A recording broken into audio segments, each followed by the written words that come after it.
Hello and good morning. Welcome to today's weekly live show. We are about 2 minutes before we'll actually start with today's content to give you time to find us here in the group, to join us live. If you are doing the replay, I would really love to know that, really love to get that connection with you. So just hashtag replay and, still answer some of the questions. Let us open that dialogue with you when you do come to do the replay. So yeah, holding on for a minute or so. I'm just going to refresh over on my computer screen as well.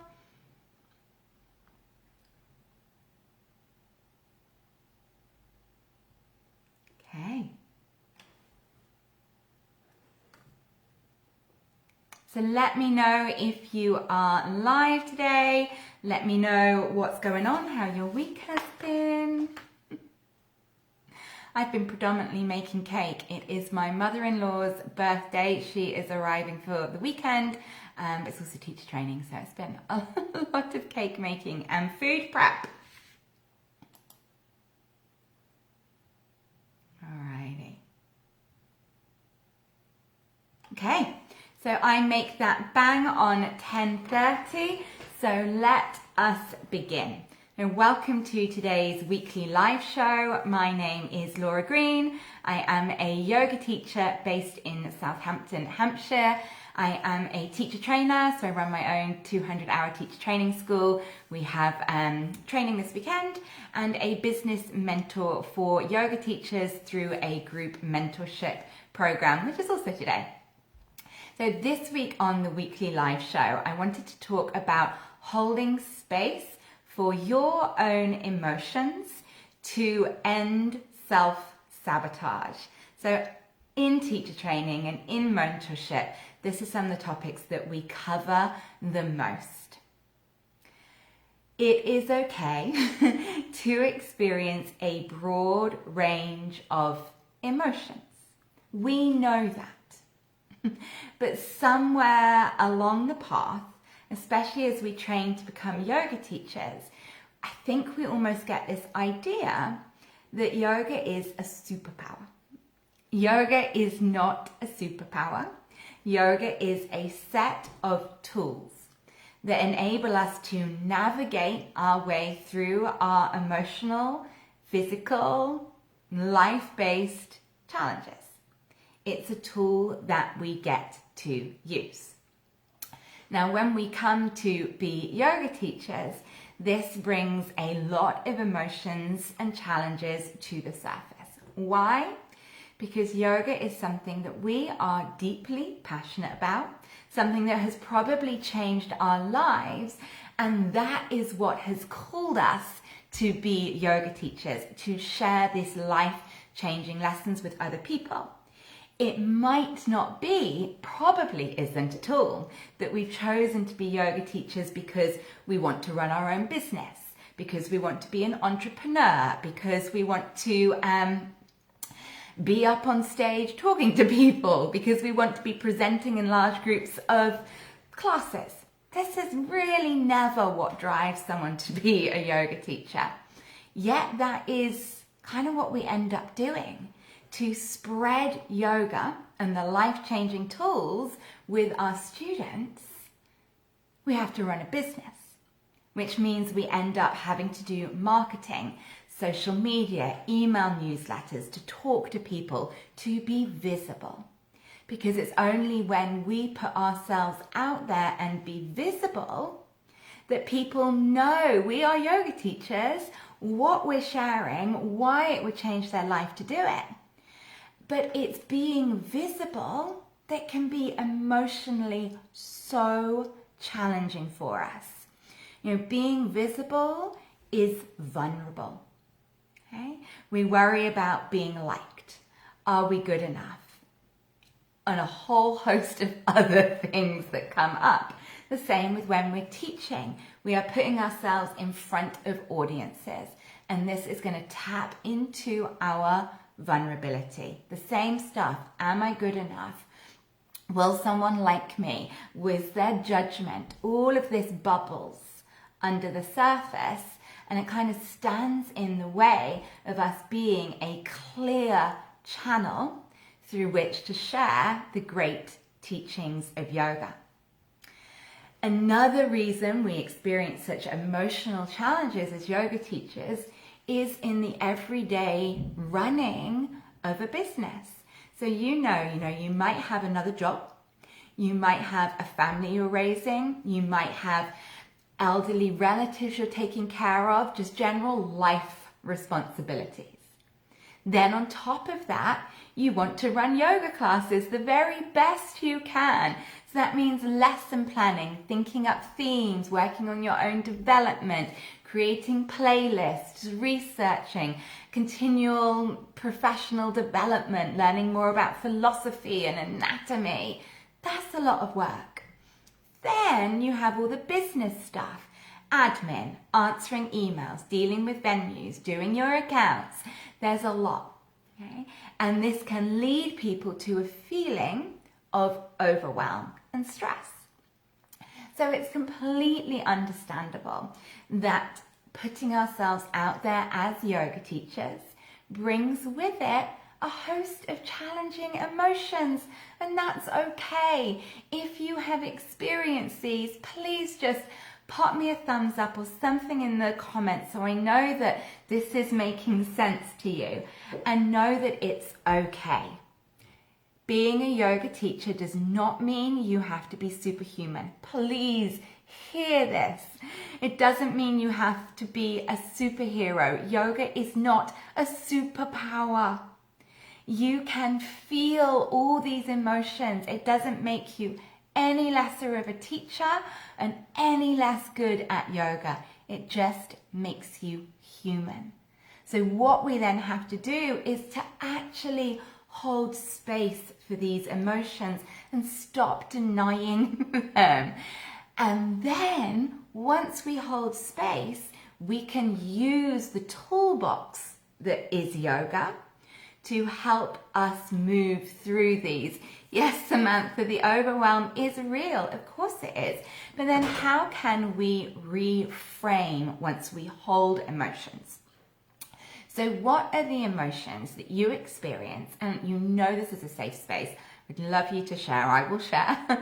What are the emotions that you feel trigger your self-sabotage? Hey, Michelle. So some of the emotions I see in myself, or I see in people on teacher training or mentorship that come up with self-sabotage, one of the number ones is anxiety. That doing something makes them feel anxious, so they don't do it.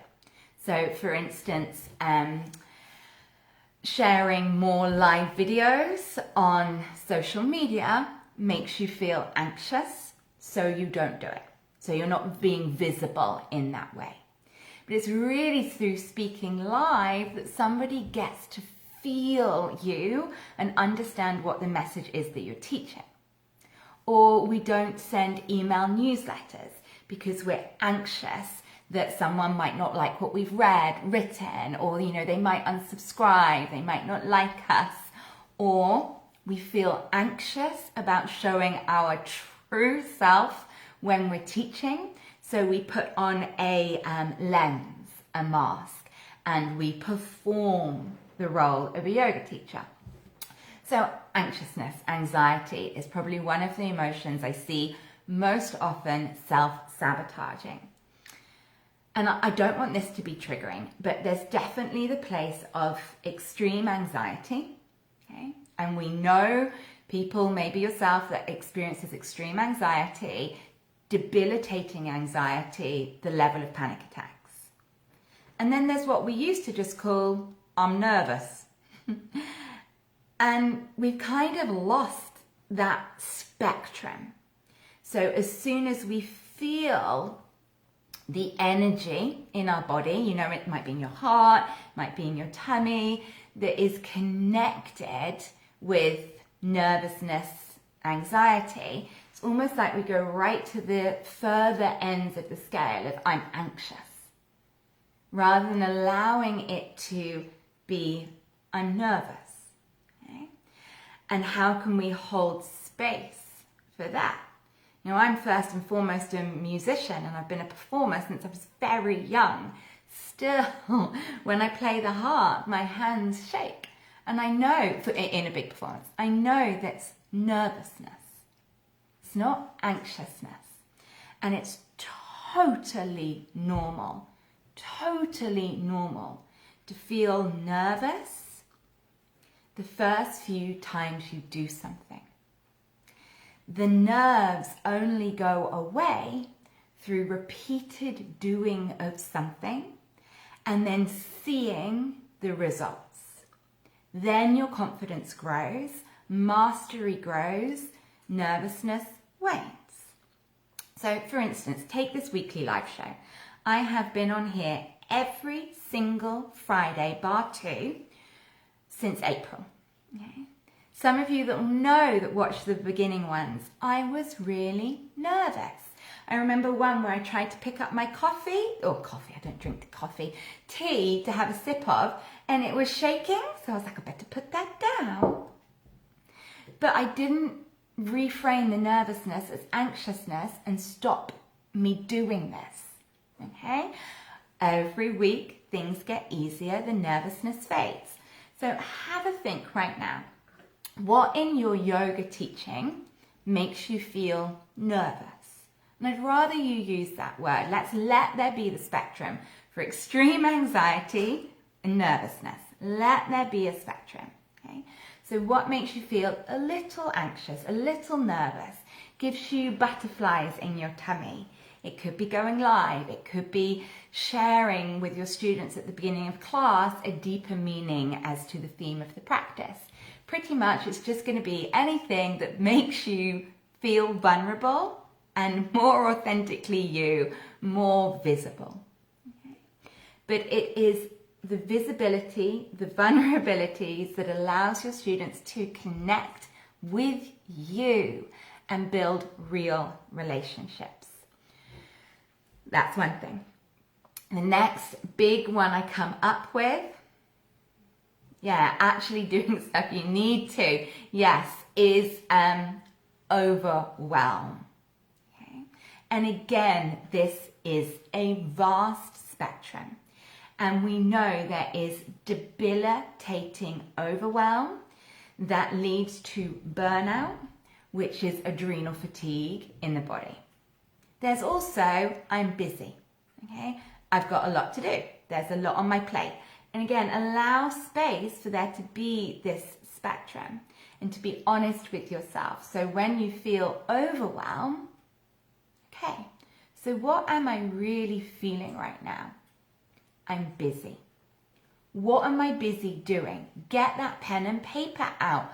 Time block. Where am I spending most of my time?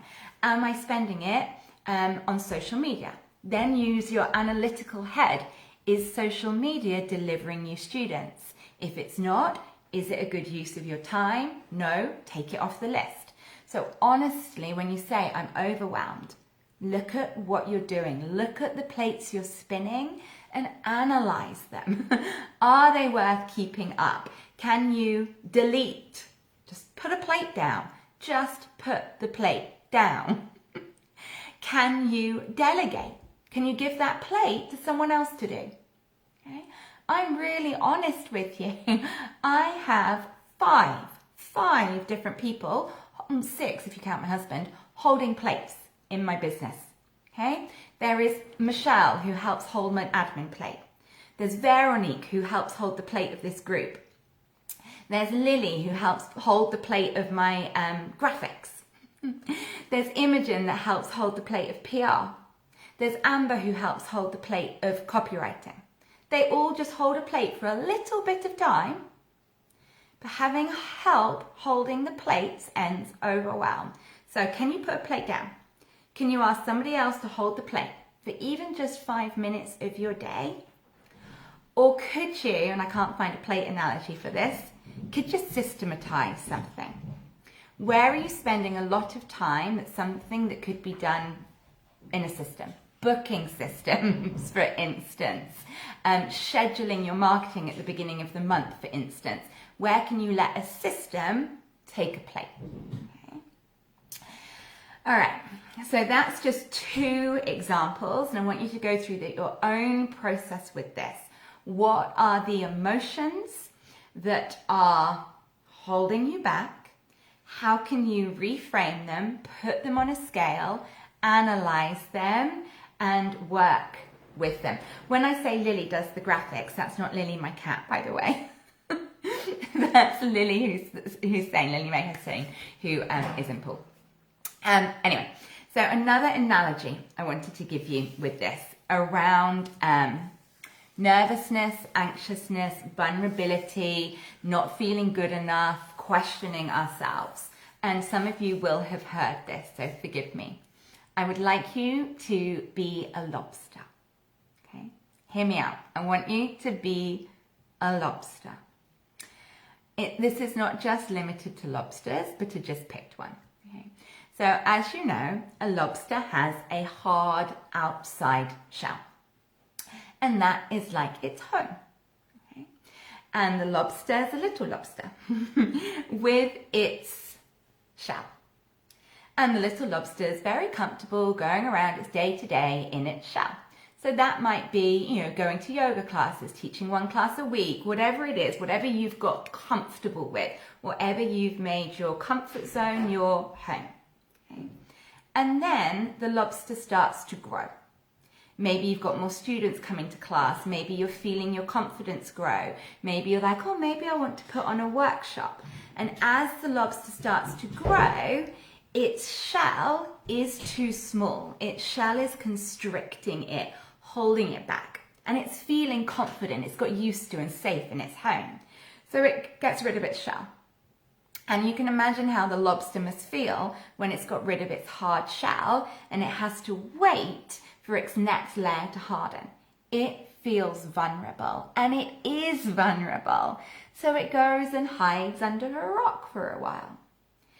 And then it starts to grow its outer shell starts to harden again. And then when its outer shell gets harder, it feels all confident, and then it goes out into its slightly bigger world. So that's you then progressing into workshops. Maybe you're in your 2nd, 3rd workshop. You're feeling confident in your new home. It's all getting easy again. And then you get the itch. Oh, what if I did a retreat? And then you're like, oh, my shell's too small again. So off rips the shell. You feel vulnerable, you want to hide under a rock, you do your first retreat, you feel nervous, anxious, vulnerable in it. And then through the doing, your outer shell starts to harden again. You feel at comfort in running retreats. And this is what our growth is like as a teacher. Your confidence isn't meant to just go up. It goes like the lobster shell. You feel confident running a class. You outgrow just running the class, you try something else. The first time you do it, you feel super vulnerable. Those first few lives, for instance, you feel vulnerable. Then you get comfortable. You can see I'm comfortable here, okay? Then that shell starts to harden. You get happy in your home. Then you try something new. The shell comes off. You feel vulnerable again. It feels hard. Then you keep doing it. Your shell hardens.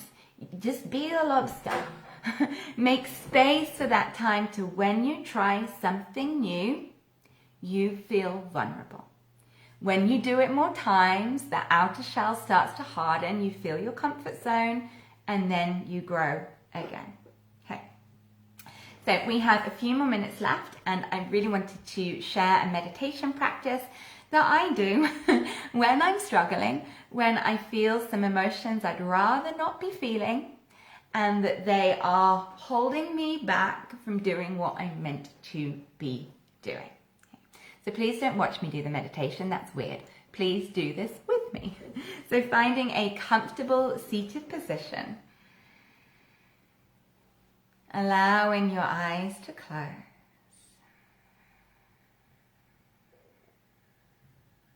And as the eyes close, sense your eyeballs rolling back and down in the socket,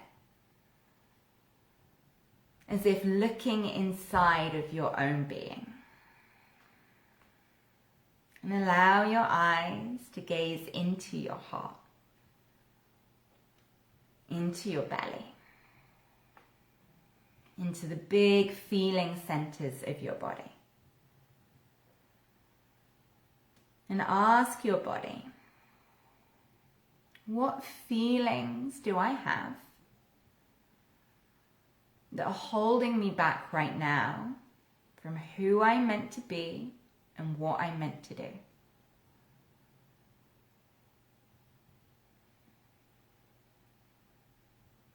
Don't judge the feelings. This isn't judgment, this is holding space. Bring the awareness to the breath. This can take a moment or so, give it time. What are the feelings I have that are holding me back from being who I need to be and who I'm meant to serve?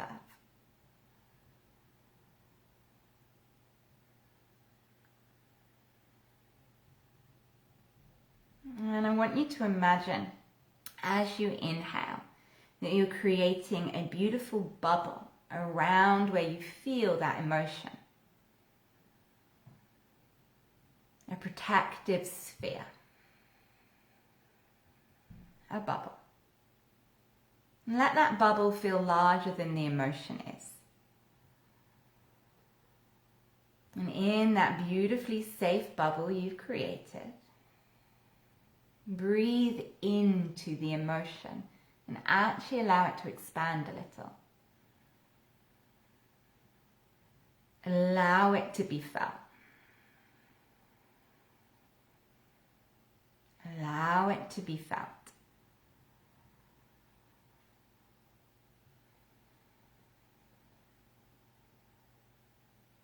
And you can do this meditation, these stages, much slower and for much longer. I'm giving you a tool.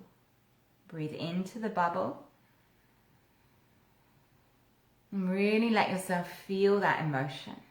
Where in the body is it? Does it have a texture, a tone, a color? And then in your mind, I want you to speak to that emotion. And this enables you to see the emotion as separate. If you can speak to it, it is not you, it's separate. And speaking to the emotion, I feel you. Speak to it. Our emotions are like friends. They want to be given time, to be seen, to be felt, to be acknowledged. I feel you. I feel you. And again, you can spend longer another time in this space. And after we really feel something, sit with it. We can understand it. I understand you. And analyzing the emotions, putting them on a scale. This is all the understanding. Understanding the trigger behind them. I understand you. Nerves is often a protective mechanism. Anxiousness, a protective mechanism. I understand you. I understand you're trying to protect me. I feel you. I understand you. And it might take much longer than this. And that last sentence, I release you. You can add a little sigh to that if you like. I release you.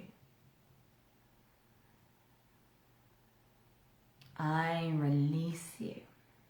An emotion will not be released until you feel it, acknowledge it, understand it, and then release it. And when you're ready, gently flickering your eyes open. So thank you for joining me for today. I know that was quite a full topic and something that I'd really like you to spend some time considering. What emotions hold you back from being who you're meant to be and serving who you're meant to serve? Do not feel shame at those emotions. Yoga is not a superpower. Feel them. Take time to understand them. Release them. Use yoga as tools. And then go be you. Be the lobster. Be okay in that vulnerability and go and serve. My classes this week were the most weird, eclectic me. They were just me. And I got so much feedback from my students. When I share my vulnerability, when I show up as me, with no fear as to whether you might like or not like. When you're you, your students get to feel into that heartfelt passion and connect even more deeply with yoga, using you as the voice, the channel to share it. So thank you for joining me today. Next week's weekly live show is a particularly special guest interview with Joyty Jo Manuel, who wrote the Spiritual Teachings of Yoga. It was a joint writing, so I'd really, really love you to join me for that. It's going to be special. I will see you later.